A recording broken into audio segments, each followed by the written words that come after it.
একটা মেয়ে সব সহ্য করতে পারে, কিন্তু নিজের চরিত্র নিয়ে কোনো কথা সহ্য করতে পারে না। সায়রাও পারেনি। সায়রা এইসব শুনে আর নিজেকে ধরে রাখতে পারল না। সে আরশের সামনে গিয়ে ওর গালে সজোরে একটা থাপ্পড় মারে। সায়রার শরীর রাগে থরথর করে কাঁপছে। আরশ থাপ্পড় খেয়ে রেগে যায় সায়রাকে কিছু বলতে যাবে, তার আগেই সায়রা আবার আরশের গালে একটা থাপ্পড় বসিয়ে দেয় আর চিৎকার করে আরশকে বলতে লাগে, বাস আর না, অনেক বলেছো তুমি। আমার চরিত্র নিয়ে আর একটা কথা আমি সহ্য করব না। আমার চরিত্র নিয়ে কথা বলার সাহস কারণ নেই। ভালোবাসি বলে এই না তুমি যা বলবে তা আমি চুপচাপ সহ্য করব। আরে জানো কি তুমি, হ্যাঁ, আমি এইসব কেন করেছি, কেন তোমায় দূর করেছি, কেন তোমায় কষ্ট দিয়েছি? কিছুই তো জানো। তোমায় যা দেখিয়েছি তাই বিশ্বাস করেছো। এর পেছনে থাকা সত্যি তুমি কখনো জানতেই চাওনি। কতবার বলতে চেয়েছি, কিন্তু তুমি তো শুনতে নারাজ। আরশ আর সায়রার এমন জোরে জোরে কথা বলার ফলে আরশের বাবা মা ওদের রুমের সামনে হাজির হয় আর দরজা ধাক্কাতে থাকে, কিন্তু ওরা কেউ খুলে না। উল্টো আরও জোরে আরশের গলা বেশি আসে রুম থেকে। কি বলবি তুই? হ্যাঁ, কি বলবি? তোর বলার মতো কিছু আছে নাকি? আর কিসের সত্যি কথা বলছিস তুই? কোনো সত্যি নেই এইখানে। এইটা সত্য, তুই চরিত্রহীনা। ব্যাস, আজ তুমি চুপ থাকবে আর আমি বলবো। অনেক সহ্য করেছি আর না। জানতে চাও কেন করেছিলাম সেদিন এমন? তাহলে শোনো। তোমার জন্য করেছিলাম সব সেদিন। তোমাকে ওই রুহানির হাত থেকে বাঁচানোর জন্য এইসব করেছিলাম আমি। তারপর সায়রা সেই শুরু থেকে আজকের ঘটনা পর্যন্ত সব খুলে বলে। সব শুনে আরশ স্তব্ধ হয়ে যায়, যে কিছুতেই এই সব মানতে পারছে না। সে নিজেকে সামলিয়ে বলে, মিথ্যে, সব মিথ্যে। তুই সব বানিয়ে বানিয়ে বলছিস। নিজেকে এতটাও নিচু করো না যে পরে নিজের সাথে নিজের চোখ না মেলাতে পারো। এমন না হয় অনুতাপের আগুনে তুমি জ্বলে পুড়ে ছারখার হয়ে যাও। আমার কথা মানো না মানো এটাই সত্যি। আমার কাজ ছিল তোমায় সত্যি জানানো, তা আমি জানিয়ে দিয়েছি। এখন আমার আর কোনো দায়বদ্ধতা নেই। তোমায় আর আমার মতো চরিত্রহীনা চেহারা দেখতে হবে না। চলে যাচ্ছি আমি আজীবনের জন্য। এই বলে সায়রা গেট খুলে আরশের বাবা মার সামনে দিয়ে হনহনিয়ে চলে যায়। আরশের বাবা মা অনেক ডাকার পরও শুনেনি, তাই তারা আরশের কাছে যায়। গিয়ে দেখে আরশ মূর্তির মতো দাঁড়িয়ে আছে। আরশের মা আরশকে জিজ্ঞেস করতে থাকে কি হয়েছে, কিন্তু আরশের কোনো হেলদুল নেই। আরশের মা আরশকে ধাক্কা দিতেই আরশের হুঁশ আসে, আর সে কিছু না বলে বাইরে সায়রার পিছু দোল দেয়। সাথে আরশের বাবা মাও। বাসার বাইরে গিয়ে দেখে সায়রাকে খুঁজতে থাকে। একটু সামনে গিয়ে দেখে সায়রা রাস্তার মাঝ বরাবর হেঁটে যাচ্ছে। আরশ পিছন থেকে অনেকবার সায়রাকে ডাকে, কিন্তু সায়রা শুনে না। এমন সময় আরশ দেখে একটা ট্রাক ফুল স্পিডে সায়রার দিকে তেড়ে আসছে। তাই আরশ দৌড়ে সায়রার কাছে যাওয়ার চেষ্টা করে। হঠাৎ চিৎকার দিয়ে উঠে। সাইরা! ওটির সামনে পায়চারি করছে। আরশ এক জায়গায় স্থির হয়ে দাঁড়িয়ে আছে। তার সামনে আছে সায়রার বাবা মা, আরশের বাবা মাও ও জান্নাত। সকলের চেহারাতেই এক দুশ্চিন্তার ছাপ।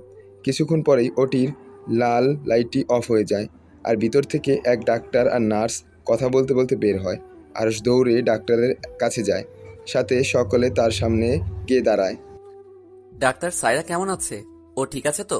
কিছু হয়নি? কি হলো, আপনি কথা বলছেন না কেন? কুল ডাউন মিস্টার খান, আমাকে বলার সুযোগ দিন। বলুন না, সাইরা ঠিক আছে তো? ইয়েস, শি ইজ ফাইন, কিন্তু এখনো সঠিকভাবে বলতে পারছি না, কেননা তিনি বেশ জোরেই মাথায় আঘাত পেয়েছেন।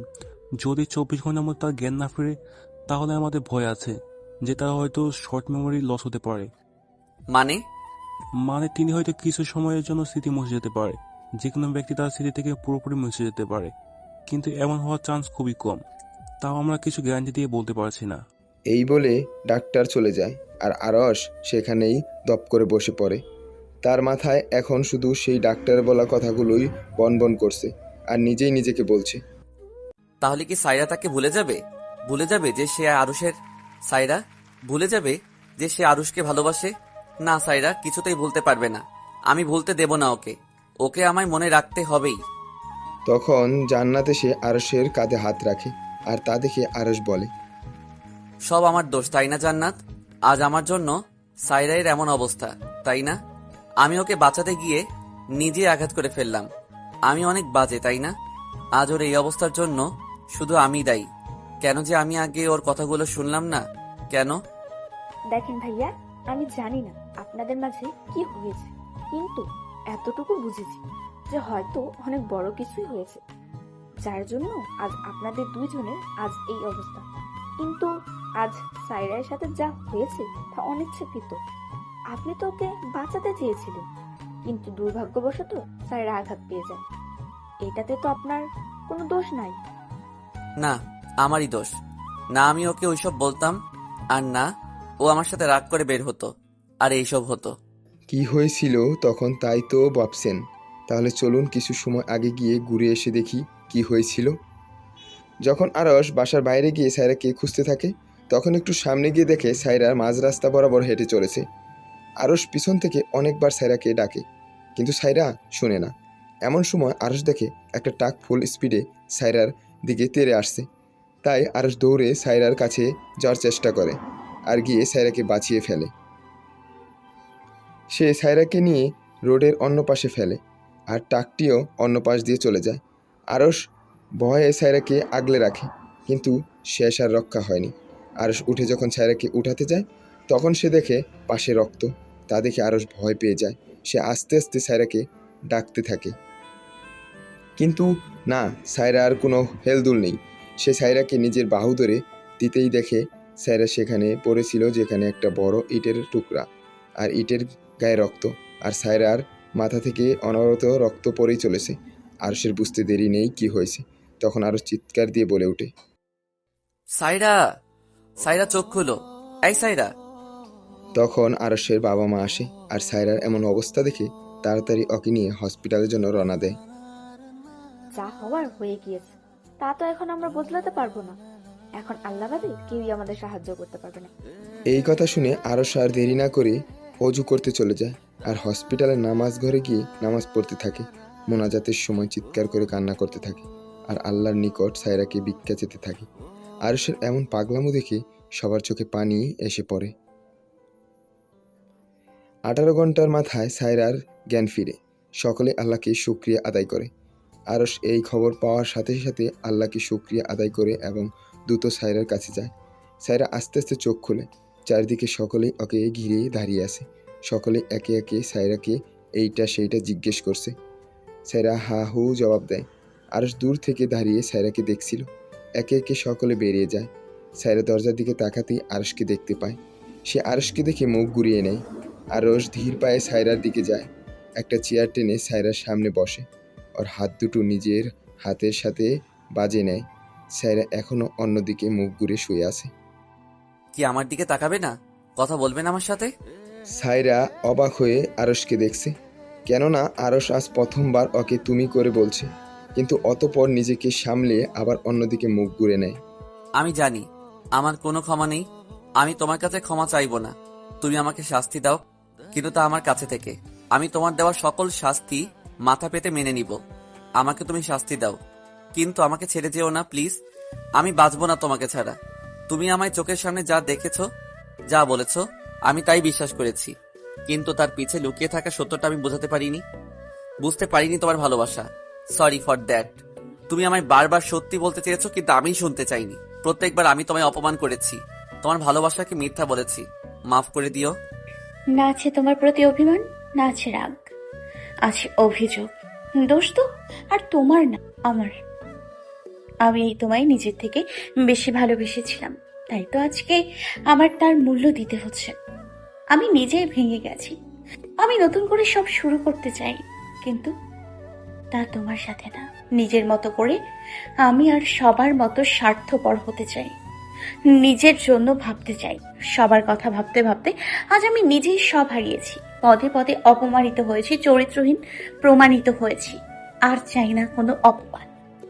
তুমি আমার কাছে থাকলে আমার সেই কথাগুলো বারবার তাড়া করে, আমাকে আরো কষ্ট দেয়। বারবার তোমার বলা কথাগুলো আমার কানে বাজে। আমি আর পারবো না এসব সহ্য করতে। তাই প্লিজ তুমি চলে যাও এখান থেকে, থাকতে দাও আমার মতো করে। বলেই হু হু করে কান্না করে দেয় সায়রা। আরশ তা দেখতে পারছে না, তার কষ্ট হচ্ছে খুব।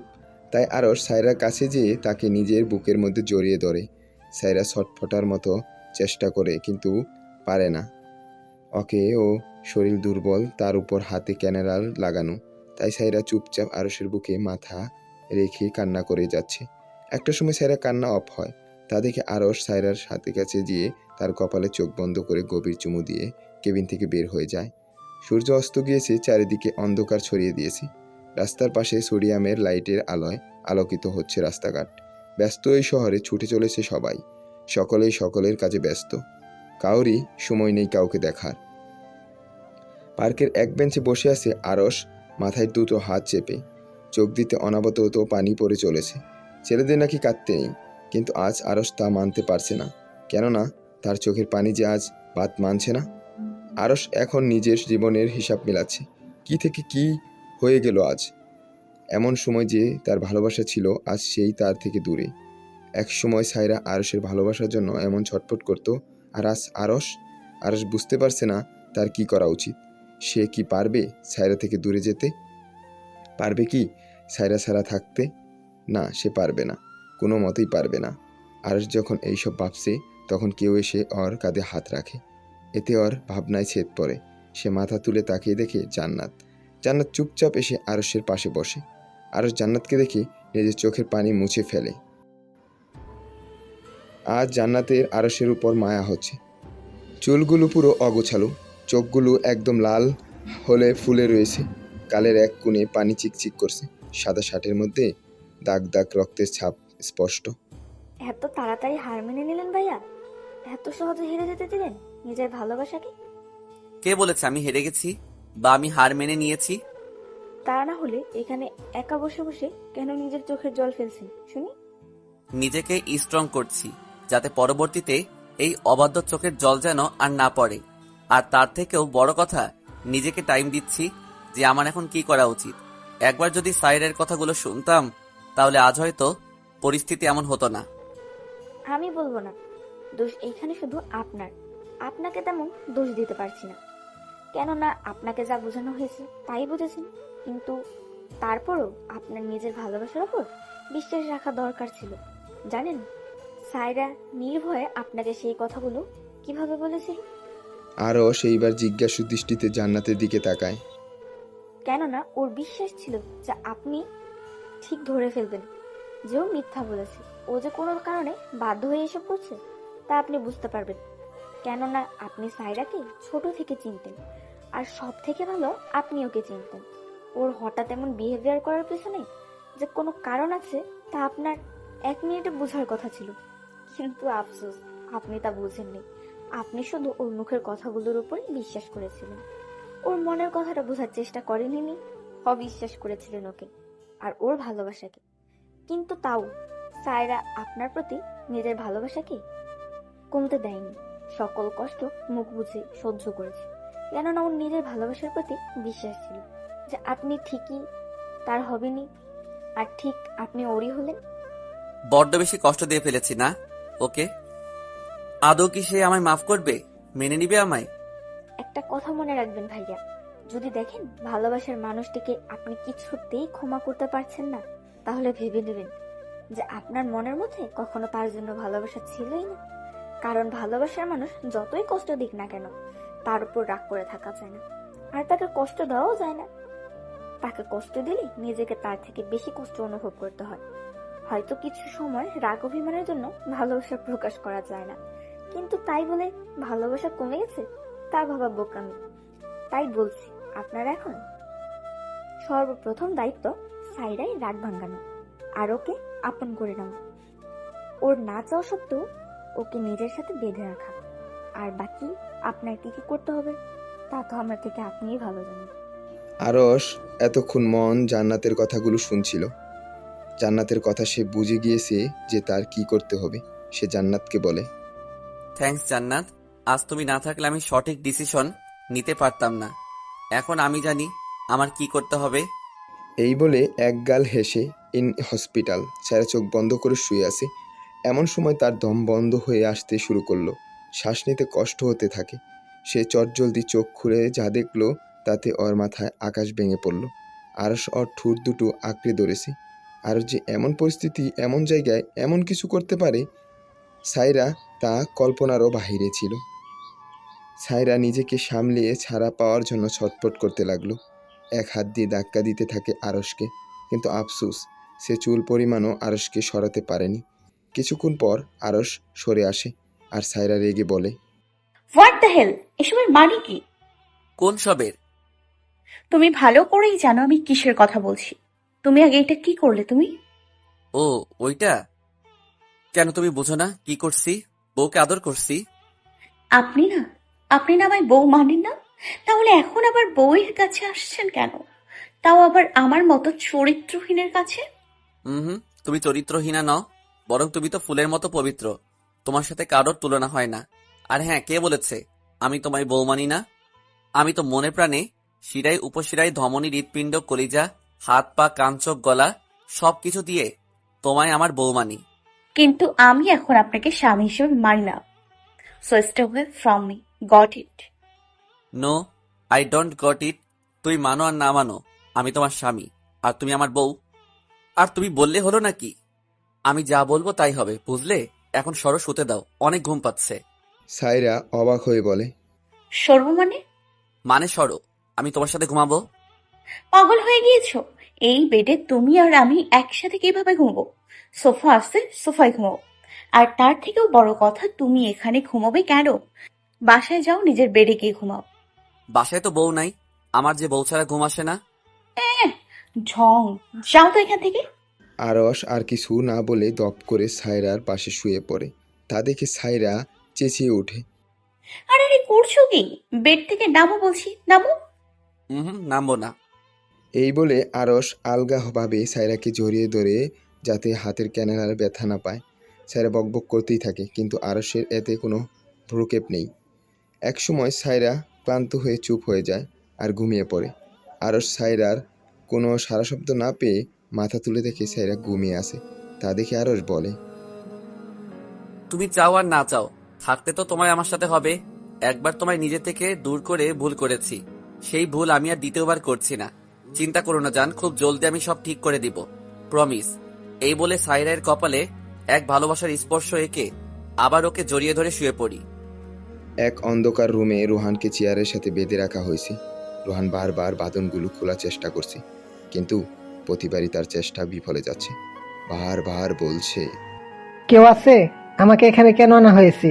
কি চাই আপনাদের? কিন্তু কারো কোনো সার শব্দ নেই। রোহান সেই বাঁধনগুলোর সাথে অনেকক্ষণ দস্তাদস্তি করার পরও যখন কোনো কাজ হলো না, তখন সে হাল ছেড়ে দিয়ে চুপচাপ বসে থাকে আর অপেক্ষা করতে থাকে কারো আসার। প্রায় কিছুক্ষণের মধ্যেই রোহানের অপেক্ষার প্রহর শেষ হয়। দরজা ঠেলে কেউ রুমে প্রবেশ করে। দরজা খোলার শব্দে রোহান সামনে তাকায়, কিন্তু এতক্ষণ অন্ধকারে থাকার পরে বাইরে আলো তার সহ্য হলো না। সে চোখ খিচে বন্ধ করে ফেলল। গায়ের কদমের আওয়াজ ধীরে ধীরে বাড়তে থাকে। রোহান বুঝতে পারে কেউ একজন তার দিকে এগিয়ে আসছে। হঠাৎ একটি কণ্ঠ তার কানে ভেসে আসে, কেমন লাগছে এইখানে? রোহান অনেক কষ্টে চোখ দুটো খুলে বলে, কে আপনি? কি চাই আপনার? কেন এনেছেন আপনি আমাকে এখানে? ছেড়ে দেন বলছি। আপনি হয়তো জানেন না আমি কে আর আমি কি কি করতে পারি।